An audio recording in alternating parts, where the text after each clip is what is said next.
Hello అండి, welcome to మావి చిగురు స్టోరీస్. ఈరోజు కథ విజయ్ వెన్నెల గోమతి గోదావరి. ఈ కథ మీకు నచ్చితే లైక్ చేయటం మర్చిపోకండి. మీకు ఎలా అనిపించిందో కామెంట్ చేసి చెప్పండి. ఈ ఛానల్ని కొత్తగా చూసేవారు మరిన్ని మంచి కథల కోసం సబ్స్క్రైబ్ చేసి బెల్ ఐకాన్ ఆన్ చేయండి. అప్పుడు ఏ కొత్త వీడియో పెట్టినా మీ దాకా వస్తుంది. ఇక కథ మొదలు పెడదాం. ముందుకి కదిలిన ఆ 120 నెమ్మదిగా ఘాటీ దిగుతుంది. గింగుర్లు తిరుగుతా చల్లగాలి, పిందెలు వేలాడుతున్న మామిడి చెట్లు, లేతాకు పచ్చగా మెరిసిపోతున్న జీడి మామిడి చెట్లు గాలికి తెగ ఊగిపోతుంటే మనసులో నిలవడం లేదు. కొంత దూరం వెళ్ళాక పైడాకుల మామిడి అనే గిరిజన గ్రామం తగిలింది. చుట్టూ వెదురు బద్దల తడికలతో ఫెన్సింగ్ లేసిన తాటాకిళ్ళు, చిన్న చిన్న డాబాలు, మధ్యలో చింత చెట్లు, ఒక చోట ఊడలేసిన 100 ఏళ్ల నాటి చింత చెట్టు కనబడ్డాయి. ఇంకాస్త ముందుకెళ్తే 150 కొంపలున్న శివగిరి గ్రామం. చూస్తుంటే అన్ని ఊళ్ళు ఒకే రకంగా ఉన్నాయి. అదే తడికల ఫెన్సింగ్ పాకలు, అవే చిన్న చిన్న సిమెంట్ ఇళ్ళు. దారి పక్క జీడి మామిడి చెట్టును ఆనుకొని ఉన్న ఆ కాఫీ హోటల్ పాకలో నుంచి వయసులో ఉన్న ఆ పిచ్చి పిల్లని బరాబరా ఈడ్చుకొచ్చి చావ బాదుతున్నాడా ఆ మనిషి. కారాపిన విజయ్ పరిగెత్తుకుంటా దగ్గరికెళ్ళి ఏమైంది, ఎందుకు కొడుతున్నావు ఆ పిల్లని అని అడిగాడు. దొంగతనంగా అతని హోటల్లోకి దూరి దొరికిన కాడికి తినేస్తుందంట ఆ పిచ్చిది. ఇది మొదటిసారి కాదంట. ఆ హోటల్ వాడికి డబ్బులిచ్చి కొట్టకుండా ఆపిన విజయ్ ఆ పిల్ల వైపు చూశాడు. వయస్సు 18 దాటుంటాయి. టపటపా కొట్టుకుంటున్న పిల్లి కళ్ళు, ఎగుడు దిగుడుగా ఉన్న ఎత్తుపళ్ళు, ఒంటి మీద మట్టి కుట్టుకుపోయి మాసిపోయిన ఎర్ర చుడితార్. తిండి కోసం అలా దొంగతనాలు చేయకూడదమ్మా అని విజయ్ అంటుంటే నవ్వుతా పారిపోయిందా పిచ్చి పిల్ల. వెళ్తున్న పిల్లనే చూస్తా వచ్చి ఇంజన్ స్టార్ట్ చేసిన విజయ్కి హోటలోడా పిల్లని కొడుతున్న దృశ్యాలే మళ్ళీ గుర్తుకొస్తున్నాయి. కాలెత్తి తన్నకూడని చోటల్లా తన్నాడు ఈ వెధవ. ఆ శివగిరి గ్రామాన్ని ఆనుకుని ఉన్న కొండ ప్రక్క ఎర్ర కంకర బాటలో తిరిగిందా కారు. ఎర్ర దుమ్ము లేపుకుంటా కొంత దూరం వెళ్ళాక కొత్తగా కట్టిన కాటేజీల ముందాగింది. వెంటనే వెనకబడ్డ వాళ్ళ 2 కార్లు వచ్చి ఆగినాయి. ఒక కారులో నుంచి ఏపీ టూరిజం మేనేజర్ మురళి, సూర్యకుమారు, ఇంకో కారులో నుంచి చప్పిడి రవి, వాళ్ల మేనల్లుడు రాజా దిగారు. లుంగీ పైకి ఎక్కట్టుకున్న ఆ కాటేజీల ఓనర్ ప్రసాదు, మేనేజర్ సతీషు గబాగబా వస్తున్నారు వాళ్ళని చూసి. మురళి దగ్గరకొచ్చిన ప్రసాదు, ఏంటి బావా చెప్పా పెట్టకుండా దిగిపోయారు అన్నాడు. నీకు ఫోన్ చేస్తే నువ్వు ఫోన్ ఎత్తలేదు బావా అన్నాడు మురళి. నువ్వు చేస్తున్న నెంబర్ ఇప్పుడు నా దగ్గర లేదు. మా కజిన్కి ఇచ్చానులే గాని గోదాట్లో స్నానాలు చేసి భోజనాలు కానిస్తారా?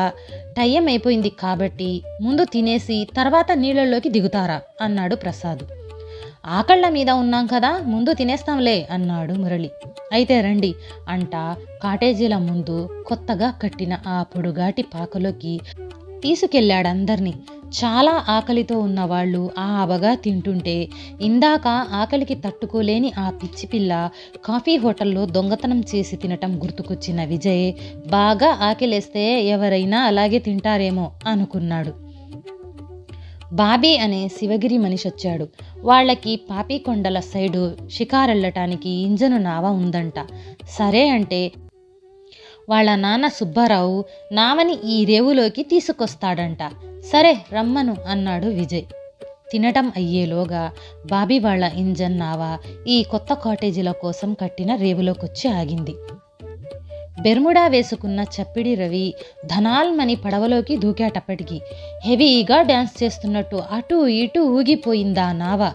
దాంతో కంగారు పడిపోయిన బాబీ నాన్న, నావకి ఓనర్ అయిన సుబ్బారావు, అబ్బాయి గారు ఇలా జంప్ చేస్తా మా నావలోకి దూకితే దూకారు గాని గోదాట్లోకి మాత్రం దూకకండే, ఇక్కడ లోతు ఎక్కువ అన్నాడు. ఏమాత్రం ఉంటదేంటి అడిగాడు రవి. 3 తాళ్ళు వేసుకోండి. అదిరిపోయిన జనం, ఏంటి 3 తాటి చెట్ల లోత అన్నారు. ముందు పాపికొండల మధ్య 3 నులక మంచాల తాడేసినా ఇంకా నవ్వేశాడా సుబ్బారావు. మరి మేం దిగి ఈతలు కొట్టాలంటే ఎలాగా అన్నాడు సూర్యకుమార్. మా శివగిరి రేవు బెస్ట్ సార్ అంటా ఇంజన్ స్టార్ట్ చేశాడు బాబీ. గోదావరి ఎడా పెడా ఉన్న కొండల మీద నుంచి వస్తున్న గాలి పెరుగుతుంది. మధ్యలో ఉన్న ఇసుక తిప్పెల మీద టెంపరీగా పాకలేసుకున్న కపిలేశ్వపురం, కోటిపల్లి, యానాం లాంటి దిగువ ఊళ్ళ నుంచి వచ్చిన జాలరి జనాలు, వాళ్ళ నావలు కనిపిస్తున్నాయి. బాబీని పిలిచిన విజయ్, ఆ దిగువ గ్రామాల నుంచి వచ్చినోళ్ళు ఇక్కడెలా బతుకుతారు అన్నాడు. పోలవరం, తాళ్లపూడి నుంచి వచ్చిన షావుకార్లు ముందే కొంత అడ్వాన్స్ ఇస్తారండి ఇళ్ళకి. అలా అడ్వాన్స్ పుచ్చుకున్న ఇళ్ళు పట్టిన చేపలు, రొయ్యలు వాళ్ళకిస్తారండి అని బాబీ చెప్తుంటే వింటున్న విజయ్, పాపం కడుపు పట్టుకుని అంత దూరం నుంచొచ్చారా ఈ మూలకి అన్నాడు. విన్న వలసపాకల రాజు, ప్రతి వాడి బాధ సొంత బాధే నీకు.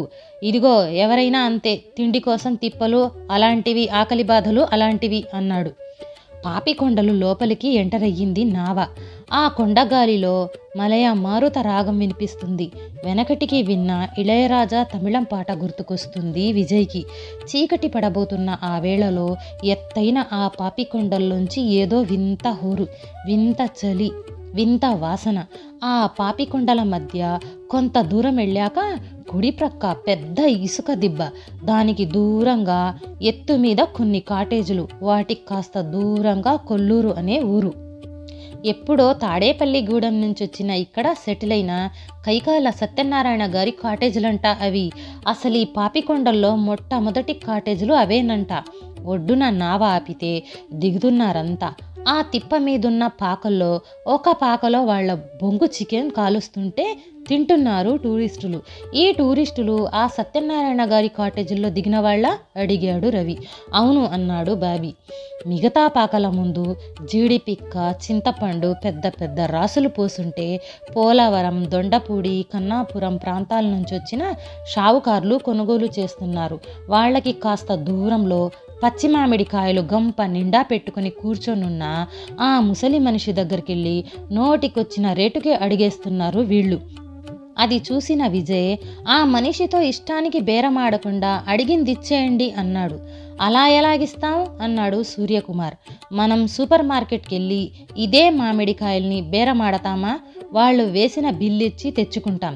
ఇదే ఈ మనిషి దగ్గరెందుకు ఇలా బేరాలు? చూడండి, ఆ ముసల్ది మనకమ్మే వాటిల్లో లాభాలు 100, 1000 వేసుకోదు. మనం ఇచ్చిన డబ్బులతో తన పిల్లలతో పాటు 2 పూటలా హాయిగా భోజనం చేస్తుంది అంట. ఆ మనిషి పిల్లల్ని తలుచుకున్న విజయ్కి ఆ పిచ్చి పిల్ల గుర్తుకొచ్చింది మళ్ళీ. హోళికా పౌర్ణమి ఆ రోజు. 20 నిమిషాలు గ్రహణముంది. చీకటి పట్ట గోదాట్లో వెలుగుంది. ఆ మసక వెలుగులో ఆ శివగిరి రేవుల్లోకి దిగి స్నానాలు మొదలెట్టిన వాళ్ళని గిరా గిరా తిప్పేస్తున్న గాలి ఈ వెన్నెల రాత్రిని మర్చిపోలేకుండా చేస్తుంది. చాలాసేపు స్నానాలు చేశాక నావ స్టార్ట్ చేసిన సుబ్బారావు ఎదురుగుండా ఉన్న నడిపూడి రేవు వైపు పోనిస్తూ ఉంటే గ్రహణం విడిచిన చంద్రుడు నలక పడితే నలిపిన కన్నులాగా ఎర్రగా ఉన్నాడు. మనకర్థం కాని భాషలాగా చప్పుళ్ళొస్తున్నాయి గాలిలో నుంచి. దూరంగా నడిపూడిలో 2 దీపాలు వెలుగుతున్నాయి. ఆ నడిపూడి ఊళ్ళో జనం ఏం చేస్తారు బాబీ అడిగాడు విజయ్. ఈ ఏరియాలో ప్రతి ఊళ్ళోనూ ట్రైబల్స్ చేసే పనేనండి. కొండపోడు చేసి జొన్న, బొబ్బర్లు పండిస్తారండి. ఇప్పుడు వాళ్ళ పిల్లల్ని చదివిస్తున్నారు కదా బాబీ? అవును సార్, పక్కనున్న కొండ మొదలు ఊళ్ళోనూ కాస్త పెద్దోళ్ళని రంపచోడవరంలోనూ చదివించుకుంటున్నారు. అవును బాబీ, ఆ పిచ్చి పిల్లెవరు, ఎక్కడి నుంచి వచ్చింది అడిగాడు విజయ్. మా శివగిరికి ఎడా పెడా ఉన్న గోదాట్లో ఆ పిల్ల ఏ పక్క నుంచి ఇచ్చిందో మాకు కూడా తెలీదండి. తెల్లవారి రేవులోకొచ్చిన జనాలకి కొండ అంచున బండరాయి మీద తడిసిన బట్టలతో కూర్చొని బేలగా నవ్వుతా కనిపించింది. ఆ తర్వాత అన్నాడు రవి. పగలంతా ఆ కొండెక్కి కల తిరుగుతా గోదారినే తెగ చూస్తా పొద్దుపోయాక ఎక్కడ పడితే అక్కడ పడుకునేదంట. ఊరి మధ్య గుట్ట మీద చర్చి ఉంది. పిల్లని పొద్దుపోయాక ఆ చర్చిలో పాస్టరు సువార్తమ్మ గారి దగ్గర పడుకోబెట్టడం అలవాటు చేశారంట ఊరి జనం. ఇంతకీ ఆ పిల్ల ఏ ఊరు నుంచి వచ్చిందో కనుక్కున్నారా అన్నాడు మురళి. మేము సువార్తమ్మ గారు ఎన్నో రకాలుగా అడిగి చూశాం. మా భాష అర్థం కావట్లేదో ఏంటో చెప్పలేకపోయింది. ఏ భాష మనిషో అదన్నా తెలుసుకున్నారా? ఎప్పుడన్నా మాట్లాడితే చిన్న చిన్న ముక్కల్ని బట్టి అరవమని అర్థమయ్యింది. ఈ 6 నెలల నుంచి మాతో తిరగడం వల్ల మన తెలుగు కూడా కాస్త వచ్చిందనుకోండి. మరి తెలుగులో అడగలేకపోయారా? ఏం అడగడం అండి బాబు, ఆ పాస్టర్ అమ్మ గారికైతే అడిగి అడిగి మూర్చొచ్చింది. ఏం అడిగినా సౌండ్ రాని నవ్వు ఒకటి నవ్వి పారిపోద్ది కొండ మీదకి. చంద్రుడు రంగు మారుతున్నాడు. గాలి గింగిర్లు తిరుగుతుంది. నిద్ర రాని పక్షులు పిచ్చి కూతలు కూస్తున్నాయి. ఆ కూతల మధ్యలో బేస్లో వినిపిస్తున్న ఒక కూత పట్టుకున్న బాబీ, ఇది నెమలి కూత తెలుసా అండి? మొన్న మధ్య సాయంత్రం తెల్లదిబ్బలు దగ్గర పెద్ద నెమళ్ల గుంపొచ్చి వాలింది అన్నాడు. అలాగా, ఇదిగో బాబీ, చూస్తుంటే మీ ఊళ్ళో ఎక్కడా శివుడి గుడి లేదు, మరి శివగిరి అన్న పేరెలాగొచ్చింది అన్నాడు పసలపాకల రాజు. అవును, ఆ డౌటు నాకు కూడా వచ్చింది ఇందాక అన్నాడు చప్పిడి రవి. మా ఊరిని ఆంచి కొండ ఉంది కదండి, అదేనండి ఈ పిచ్చిది తిరుగుతున్న కొండ. శివదేవుడి గుడి ఆ కొండ మీద ఉండటం వల్ల మా ఊరికి శివగిరి అని పేరొచ్చిందండి అన్నాడు బాబీ. ఆ కొండ మీద గుడుందా అడిగాడు రవి. వర్షాకాలంలో వచ్చే వరదలు ఆ కొండని మా ఊరిని ముంచేయడంతో గుడి కూలిపోయిందండి. మీకో సంగతి తెలుసా అండి? దేవుడి తల మీదున్న వజ్రాల కిరీటం, అమ్మోరు విఘ్నేశ్వరుడికున్న బంగారపు నగలు ఆ కొండ మీదే లోపలికెక్కడికో కూరిపోయినాయి అంటండి. విగ్రహాలు మట్టుకింకా ఉన్నాయండి. వాటిని చూపిస్తావా? పొద్దుట స్నానాలకు వచ్చినప్పుడు చూపిస్తాను. మరి కొండ మీద ఎక్కడికో కూరికపోయినా ఆ నగల కోసం వెతకలేదా మీ ఊరోళ్ళు? మా ఊరే కాదండి, పొరుగురోళ్ళు కూడా వెతికారండి. వాళ్ల మధ్యలోకొచ్చిన మురళి, ఆ గుడి కూలి అన్నీ కొట్టుకుపోయి ఎన్నెళ్ళొద్ది అన్నాడు. అబ్బో, ఏనాటి మాట అండి. నీళ్ల కావుళ్ళ వాళ్ళు, బట్టలు తుకునే ఆడవాళ్ళు, ఎగువ నుంచి వస్తున్న వేట పడవల వాళ్లతో సందడిగా ఉంది శివగిరి రేవు. ఒడ్డున వాళ్ళు తిరుగుతున్న పడవలతో పాటు ఇంకో పడవ కట్టేస్తూ ఉంటే అది ఎవరడిగాడు పసలపాకల రాజు. చివరిగా పెంటారెడ్డి అని నడిపూడి ట్రైబల్ దంట. ఈ రేవులో జనాన్ని అవతలి రేవులోకి, ఆ జనాన్ని ఈ రేవులోకి ఒక వారం పెంటారెడ్డి పడవ తిప్పితే ఇంకో వారం వీళ్ల పడవ తిప్పుద్దంట. అతనలా చెబుతూ ఉండగా ఇటు పక్కకొస్తున్న పిల్లల అరుపులు విని తలెత్తారంతా. 1/2 డజను మంది పిల్లలతో పోలికేకలు పెడతా గట్టు దిగుతుందా పిచ్చి పిల్ల. ఆ పిల్లలంతా వయస్సులో తనకంటే చిన్నోళ్ళు, కానీ తన ప్రవర్తన వాళ్లకంటే చాలా చిన్నదానిలాగుంది. ఒకటే నవ్వులు, ఒకటే అల్లరి. మనసు ఎదగని ఆ పిల్లకి ఎంత ఆనందమో. స్నానం చేయడం మానేసిన విజయ్ ఆ పిల్ల దగ్గరికి వెళ్ళేటప్పటికీ అంతసేపు తనతో ఆడుకుంటున్న మిగతా గిరిజన పిల్లలు చెల్లా చెదురై పారిపోయారు. ఆ పిల్ల చుట్టూ కలియ తిరుగుతున్న విజయ్ పేరేంటో లాగుదామని చాలా ప్రయత్నాలు చేస్తుంటే నవ్వుతా కోమ అని ఒకసారి గోమ అంది. సరిగ్గా చెప్పలేకపోతుంది కానీ గోమతి అయ్యుంటుంది పిల్ల పేరు అన్నాడు విజయ్. ఆ పిల్లని మేం స్వాతిముత్యమని పిలుచుకుంటున్నాం సార్. కొత్తగా ఇదేం పేరు అన్నాడు బాబీ. ఇది తమిళియన్స్లో కొంతమందికి ఉంటుందిలే వాళ్ళ అమ్మవారి పేర్లు. ఇదిగో గోమతి అని పిలిస్తే వెళ్తుందల్లా వెనక్కి తిరిగి చూసింది. నా అంచనా కరెక్టే, ఈ పిల్ల పేరు గోమతే. మనం ఇక్కడున్న 2 రోజులు గోమతి అనే పిలుద్దాం అన్నాడు విజయ్. స్నానాలు చేసి ఒడ్డు మీదకొచ్చాక ఆ కిరాణా కొట్టు ఓనర్ సీనుని పిలిచి 1 రోజుల పాటు ఆ పిల్లకి పొద్దుటో కూల్ డ్రింకు, మధ్యాహ్నమో బిస్కెట్ ప్యాకెట్ ఇవ్వండి. ఎంత అన్నాడు. లెక్కగట్టిన సీను ఎంతో చెబితే అంతా ఇచ్చేసిన విజయ్ ఆ పిల్ల దగ్గరికెళ్ళి గోమతి, మాతో పాటు మా ఊరొస్తావా అన్నాడు. నవ్విన గోమతి రానన్నట్టు చేతులూపుతా పారిపోయింది. మధ్యాహ్నమైంది. గాలి అసలు ఆడడం లేదు. ఒక్కటే ఎండ. పోలవరం వైపు నుంచి వస్తున్న టూరిస్టులు బోట్ ఏ చప్పుడు చేయకుండా గోదావరి మధ్యలో నుంచి వెళ్తుంది. ఒడ్డు మీద రాలిన సీమ సింతకాయలు ఎరుపు పచ్చ రంగులతో పోగుల కింద పడున్నాయి. ఎవరో ఎండేసిన ఎర్రగుడ్డ తుమ్మ చెట్టు కొమ్మల్లో ఇరుక్కుపోయింది. 2 నల్ల మేకలు వంగిన తుమ్మ కొమ్మల్లోకి దూరి రుచిగా మేస్తున్నాయి. రేవులో కొందరు పిల్లలు గోమతి చింపిరి జుట్టు పీకేస్తా, ఒంటి మీద బట్టలు లాగేసి గుండ్రాలు తిరుగుతా ఆట పట్టిస్తుంటే ఒడ్డు మీద కిళ్ళి కొట్టు దగ్గరున్న జనం ఆ పిల్లలలా చెయ్యటం మామూలే అనుకుంటా కనీసం తలెత్తి కూడా చూడటం లేదు. ఆట పట్టిస్తా ఆ పిచ్చిదాన్ని గోదాట్లోకి తోసేసి నీళ్లల్లో ముంచేస్తుంటే అప్పుడే బిందెల కావడితో వచ్చిన కుర్రాడు అదిలించి తరిమేయడం మానేసి బట్ట లేకుండా నీళ్లల్లో మునిగిపోతున్న గోమతిని రెప్పార్పకుండా చూస్తున్నాడు. అప్పుడే అక్కడికొచ్చిన విజయ్ అదంతా చూసి ఇసుకలో పడున్న బట్టలు తీసుకుని ఆ గోమతి దగ్గరికి పరిగెత్తాడు. రిసార్ట్స్లో అంతా ఉప్మా తింటుంటే వాళ్ళింట్లోంచి ఇడ్లీలు తెచ్చాడు బాబీ. ఈలోగా ఎప్పుడొచ్చిందో ఎండలో నిలబడింది గోమతి. సెల్ అందుకున్న విజయ్ దాంతో ఆ పిల్లని ఫోటోలు తీయబోతుంటే తప్పించుకుని పారిపోయింది. ఫోటోలు తీసి ఏం చేస్తావు అన్నాడు సూర్యకుమార్. నెట్లో ఇలాంటి వాళ్ల కోసం యాప్స్ ఉన్నాయి, వాటిల్లో పెడతాను అన్నాడు విజయ్. అలాగా అంటా నవ్వుతా దగ్గరకొచ్చిన రవి జనాల మీద జాలి పడతా, మమ్మల్ని చంపేస్తున్నావయ్యా బాబు. సరే గాని మా అత్తారి ఊరు రమణయ్యపేట, వెళ్తున్నాం వస్తావా అన్నాడు. ఎక్కడది అడిగాడు మురళి. వెనక్కెళ్ళి అవతలొడ్డునున్న దేవీపట్నం దాటాలి అన్నాడు రవి. సరే అంట కదిలారంతా. సాయంత్రం 4 దాటింది. కొండల్లో నుంచొస్తున్న చల్లగాలులు ఊపిరాడనీయటం లేదసలు. పూత మీదున్న వేప చెట్ల గాలుల్లో సువాసన కలగలిసి వస్తుంది. చెట్టు కింద ఓ ఆడమనిషి ఇంకో ఆడమనిషి తల్లో పేలు చూస్తుంది. ఓ కుర్రాడు సందకల్లు గీయటానికి తాటి చెట్టెక్కుతున్నాడు. చింత చెట్టు కింద కట్టిన మంచం మీద కొంతమంది పడుకునున్నారు. వాడపల్లి ఘాటి సగంలో ఉన్నాయి వాళ్ళ కార్లు. అవతలొడ్డు నుంచి వస్తున్న సీతానగరం బిఎస్ఎన్ఎల్ టవర్ సిగ్నల్స్ ఇక్కడ అందుతాయంట. ఒక ట్రైబల్ కుర్రోడు తన 2 వీలర్ ఆపి ఫోన్ మాట్లాడుకుంటున్నాడు. వాణ్ణి చూసిన సూర్యకుమారు రవి కూడా కార్లాపి ఫోన్లు మాట్లాడుకోవటంలో పడ్డాడు. సైలెంట్గా ఉన్న విజయ్ని కుదిపిన మురళి, ఏంటి ఆలోచిస్తున్నావు అన్నాడు. ఆ పిల్లని ఈ ప్రాంతంలో కుర్రాళ్ళెక్కడ పాడు చేస్తారో అని భయంగా ఉంది అన్నాడు విజయ్. అలా జరుగుతుందంటావా అన్నాడు మురళి. జరగటానికి చాలా ఛాన్సులున్నాయి, ఎందుకంటే ఇక్కడ జనం పొద్దుపోతే తెగ తాగేసున్నారు అన్నాడు విజయ్. ఫోను మాట్లాడటం పూర్తయిందనుకుంటాను. వాళ్ల మధ్యలోకి దూరిన రవి విజయ్ మాటకి నేను ఓటేస్తాను అని వెనకటికి వాళ్ల రావులపాలెంలో జరిగిందొకటి చెప్పాడు.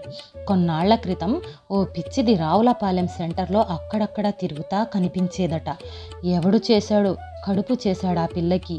కొన్నాళ్ల తర్వాత పెరిగిన కడుపుతో సెంటర్ అంతా కలియ తిరుగుతూ ఉంటే ఆ పిల్లనలా చూడలేక కళ్ళు మూసుకున్నారంట జనాలు. ఇంకొన్నాళ్ల తర్వాత ఓ చంటి బిడ్డనెత్తుకున్న ఆ పిల్ల ఆ రావుపాలెం వీధుల్లో కలియ తిరుగుతుంటే చూసినోళ్ల గుండెలు చెరువులయ్యినట. అదంతా విన్న పసలపాకల రాజు వెనకటికి వాళ్ల అచ్యుతాపురం రైలుగేటు దగ్గర జరిగిన ఒక పిచ్చిదాని కథొకటి చెప్పాక అన్ని కార్లు కదిలిని. రకరకాల ఊళ్ళు దాటి వెనక్కొచ్చి కంపెనీ రేవు దిగి అవతలి రేవులోకి వెళ్లే పాసింజర్ నావా ఎక్కారంతా. ఆలోచిస్తున్నాడు విజయ్. దేవీపట్నం రేవులో నావ ఆగాక దిగి రవణయ్యపేటకి ఆటో మాట్లాడుకొని ఎక్కారు. కదిలిన ఆటో తొయ్యేరు మెట్టు వీరవరం దాటుతుంది. గంట తర్వాత ఆ ఊళ్ళో పనయ్యాక తిరుగు ప్రయాణమై మళ్ళీ దేవీపట్నం రేవులోకొచ్చేటప్పటికి చీకటి పడుతుంది. గోదాట్లో చల్లగాలి. ఇదే లాస్ట్ ట్రిప్ అంట. జనం నెమ్మదిగా పోగవుతుంటే 3 మోటారు సైకిళ్ళొచ్చి ఆగిని. ఆ వేళ సోమవారం ఊళ్ళో సంత అవటంతో బాగా జనం పెరిగారు. చీకట్లోకి చూస్తున్న విజయ్ని పసలపాకల రాజు కుదేసేటప్పటికీ ఓ పని చేద్దామనుకుంటున్నాను అన్నాడు. ఏంటి? శివగిరి ఊరోళ్ళు ఒప్పుకుంటే గోమతిని తీసుకెళ్ళి ఏదన్నా అనాథాశ్రమంలో చేర్పించాలనుకుంటున్నాను అన్నాడు. వెళ్ళి శివగిరి జనాలకి చెప్పారంతా. చాలా సంబరపడ్డ ఆ జనం విజయ్ని మెచ్చుకున్నారు. గోమతికి చెప్పిన సువార్తమ్మ మళ్ళీ వెళ్తావా అంటే వెళ్ళను అన్నట్టు తలూపింది. నవ్విన ఆ సువార్తమ్మ, పిచ్చిది కదా, దానికేం తెలుసు, తీసుకెళ్ళండి బాబు, ప్రభువు ఆశీర్వాదాలు ఈ పిల్లకుంటాయి అంది. పరమ నిశ్శబ్దం. తెల్లవారినా వారనట్టే ఉంది. ఆకాశం నిండా నల్ల మబ్బులు. చలిగాలి మామూలుగా లేదు. రగ్గుల్లోపల ముడుచుకుపోయిన జనాలు మరీ కదలటం లేదు. పెద్దగా హారన్ కొట్టుకుంటా ఆగిన పల్సర్ బైకు సౌండు. దిగి స్టాండేసిన బాబీ పోలీకేకలు పెట్టి అరుస్తా, చూశారండి ఎంత దారుణం జరిగిపోయిందో అన్నాడు.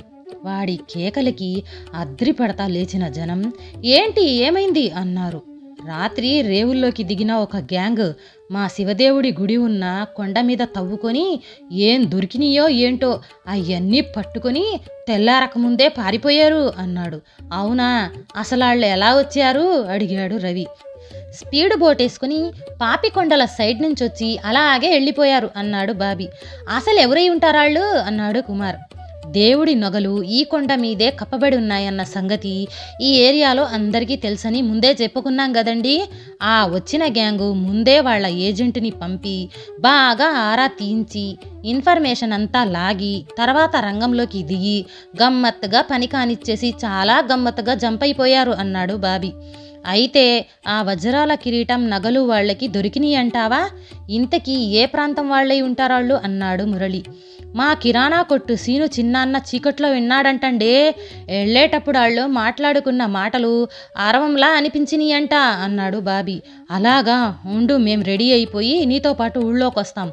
గోమతిని మాతో పాటు ఊరు తీసుకెళ్ళాలి కదా అన్నాడు విజయ్. అయ్యో, ఇంకెక్కడ గోమతండే, తెల్లారగట్ట ఆళ్లతో స్పీడ్గా అరవంలోనూ ఇంగ్లీష్లోనూ మాట్లాడుకుంటా ఆ అరవం గ్యాంగ్తో పాటు వెళ్ళిపోయింది కదండే. ఈ కథ నచ్చితే లైక్, షేర్ చేసి తప్పకుండా సబ్స్క్రైబ్ చేయండి.